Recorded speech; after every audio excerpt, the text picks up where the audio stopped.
আইৰণযুক্ত পানী সেৱন কৰিবলগীয়া হৈছে টিফুক চাহ বাগিচাৰ প্ৰায় ৩০০টাকৈ পৰিয়ালে আৰু টিফুক চাহ বাগিচাত যিটো পানী যোগান আঁচনি ইয়াত নিৰ্মাণ কৰা হৈছিলে সেই পানী যোগান আঁচনিৰ পৰা কিন্তু ইয়াৰ যিসকল স্থানীয় লোক সেই স্থানীয় লোকসকলে তেওঁলোকে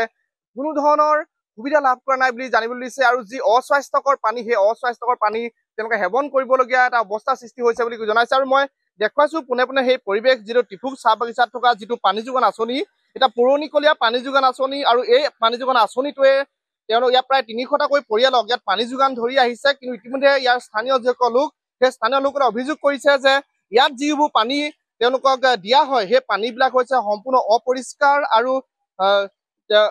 যি আইৰণযুক্ত পানী সেই আইৰণযুক্ত পানী আৰু যিহেতু এই সন্দৰ্ভত শিৱসাগৰ জিলা উপায়ুক্তকে ধৰি যি জনস্বাস্থ্য কাৰিকৰী বিভাগ আছে আমগুৰি উপসংমণ্ডল তেওঁলোকক কিন্তু অৱগত কৰিছে কিন্তু বৰ্তমানলৈকে ইয়াৰ যিটো অব্যৱস্থা সেই অৱস্থাখিনি ঠিক কৰাৰ ক্ষেত্ৰত কিন্তু বৰ্তমানলৈকে কোনো ধৰণৰ ব্যৱস্থা গ্ৰহণ কৰা নাই মই আপোনাৰ ওচৰলৈ আহিছো কি ক'ব যিহেতু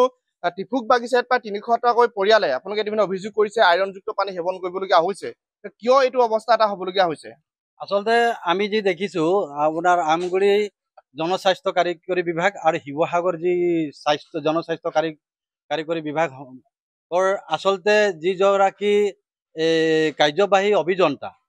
তেখেতৰ আচলতে আৰু SDO বা কাৰ্যালয়ৰ যিবিলাক অন্যান্য লোক আছে আচলতে পানী যোগান আঁচনিবিলাকক যেনেধৰণে নিৰীক্ষণ কৰিব লাগে এই নিৰীক্ষণ কৰাৰ ক্ষেত্ৰত কিন্তু আমি ব্যৰ্থতা দেখিছো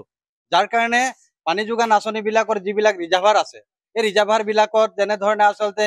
সময়ে সময়ে বালি গিটিৰ যোগেদি পানী বিশুদ্ধকৰণ কৰাৰ ব্যৱস্থা কৰিব লাগে আচলতে সেইখিনি কৰাত আমাৰ যিখিনি আঁচনিবিলাকত যিখিনি আপোনাৰ এমপ্লয়ী জড়িত আছে যিখিনি এমপ্লয়ী জড়িত আছিল সেইসকলে আচলতে সময়মতে এইবিলাক নকৰাৰ বাবেও এই পানীবিলাকৰ মানে যেনেধৰণৰ ভাল পানী আচলতে ৰাইজে পাব লাগে এই ভাল পানী পোৱাৰ ক্ষেত্ৰত বঞ্চিত হৈছে নিশ্চয় মই আপোনাৰ ওচৰলৈ আহিছো কি ক'ব কেনেকুৱা ধৰণৰ পানী আপোনালোকে যিটো পানী লাভ কৰে পানীটো কেনেকুৱা পায় আপোনালোকে ধৰক খাব পাৰে নাই পানীটো একেবাৰে ঘোলা আহে ঘোলা অহাৰ কাৰণে আমাৰ ৰাইজেও কষ্ট পাইছে আৰু আমাৰ যি ৰাইজৰ মানে ৰাইজে যি মানে মাহেকীয়া যি কিস্তি দিয়ে ধৰ পানীৰ যোগানৰ সেইটো দিবলৈ অসমৰ্থ হৈছে মানে কি পানী ভাল নোহোৱাৰ কাৰণে ৰাইজেও একো হেৰি কৰা নাই সেইটো কাৰণে আমি এতিয়া আমাৰ মেনেজিং কমিটি হৈ আমি পইচা তুলিবলৈ আমাৰ অসুবিধা হৈছে গ'লেও মানুহ গালি গালাজ কৰে পানী ভাল নাহে আইৰণযুক্ত পানী ঘোলা আহে সেইটো আৰু আমি ইঞ্জিনিয়াৰকো কৈছিলোঁ যে হেৰি এই মটৰ যিটো নতুনকৈ লগালে এই নতুন মটৰৰ ফলাফল কিন্তু কাম নিদিয়ে ওপৰলৈ যিটো টেংক বহালে টেংকলৈ পানী নাযায় আৰু যিটো পানী মটৰ আমাৰ যিটো পুৰণি মটৰ সেই পুৰণি মটৰে মানে একদম মানে হেৰি আইৰণযুক্ত ঘোলা ঘোলা পানীহে ৰাইজৰ মানে ল'বলৈ সক্ষম হৈছে হয় নিশ্চয় মই আপোনাৰ ওচৰলৈ চকিব যিটো আপোনালোকে জিলা উপায়ুক্তক বিভিন্ন সময়ত ইয়াৰ কাৰণে অভিযোগ দি আহিছিলে কিন্তু বৰ্তমানলৈকে কোনো ধৰণৰ কাম কৰা নাই নেকি আৰু আমগুৰিৰ যিজন জনস্বাস্থ্য কাৰিকৰী বিভাগৰ উপসংমণ্ডল বিষয়া আছে তেওঁ কি কয় হয় আজি আমি সদৌ অসম আদিবাসী ছাত্ৰ সন্থাই আজি আমি জিলা আয়ুক্ত যেতিয়া আমাৰ সন্মানীয় বিক্ৰম যাদৱ ছাৰ আছিলে তেখেতক আমি সাক্ষাৎকাৰ কৰি সেই সম্পূৰ্ণ এই বিষয়টো আমি জনাইছিলো আৰু তেখেতৰ ফোনৰ জৰিয়তে এই নিতু বৰা যিজন ইঞ্জিনিয়াৰ হয় তেখেতক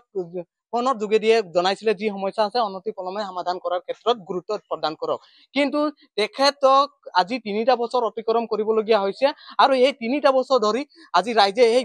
দুৰ্গন্ধময় পানীয়ে ব্যৱহাৰ কৰিবলগীয়া হৈছে আৰু তেখেতসকলৰ এই যি যে জনস্বাস্থ্য কাৰিকৰী বিভাগৰ যিজন SDO আছে তেখেতৰ সম্পূৰ্ণ গাফিলতি তেখেতক ফোন কৰিলে ফোনটো নুতুলে আৰু তেখেতে একদম মানে ফোন কৰিলে মানে ফোন নুতুলে আৰু আমি সেই অভিযোগটো জনাই আহিছো যদিও তেওঁ কাণ হাত নিদিয়ে আমি এই পানীটো বিশুদ্ধ পানী আমাক মানে বিশুদ্ধ পানী আমাক খাবলৈ দিছে কিন্তু তেখেতসকলে অপৰিষ্কাৰ পানীহে আমাক ৰাইজক খাবলৈ দিছে হয় নিশ্চয়কৈ অতি গুৰুত্বপূৰ্ণ কথা প্ৰায় ৩০০টাকৈ পৰিয়ালে ইতিমধ্যে তেওঁলোকে দুৰ্গন্ধযুক্ত লেতেৰা আৰু আইৰণযুক্ত পানীকে সেৱন কৰিবলগীয়া হৈছে অতি দুৰ্ভাগ্যজনক বিষয় টিফুক চাহ বাগিচাত আৰু ইতিমধ্যে শিৱসাগৰ জিলা আয়ুক্তক এই সন্দৰ্ভত অভিযোগ দিছে কিন্তু অভিযোগৰ পাছতো গা লৰা নাই আমগুৰি যি জনস্বাস্থ্য কাৰিকৰী বিভাগৰ যি উপসংমণ্ডল যিগৰাকী বিষয়া আছে এই বিষয়াগৰাকীয়ে আৰু পৰৱৰ্তী সময়ত লক্ষণীয় হ'ব ৩০০টাকৈ পৰিয়ালক কেনেধৰণে আইৰণযুক্ত পানী সেৱন কৰিবলগীয়া এটা পৰিস্থিতিৰ সৃষ্টি হৈছে সেই বিষয়টো কেনেধৰণে পৰ্যালোচনা কৰিব আমগুৰি জনস্বাস্থ্য কাৰিকৰী বিভাগে আৰু ইয়াৰ যিটো সমস্যা সেই সমস্যাটো স্থায়ী সমাধানৰ ক্ষেত্ৰত কি ব্যৱস্থা গ্ৰহণ কৰিব সেয়া পৰৱৰ্তী সময়তহে লক্ষণীয় হৈ উঠিব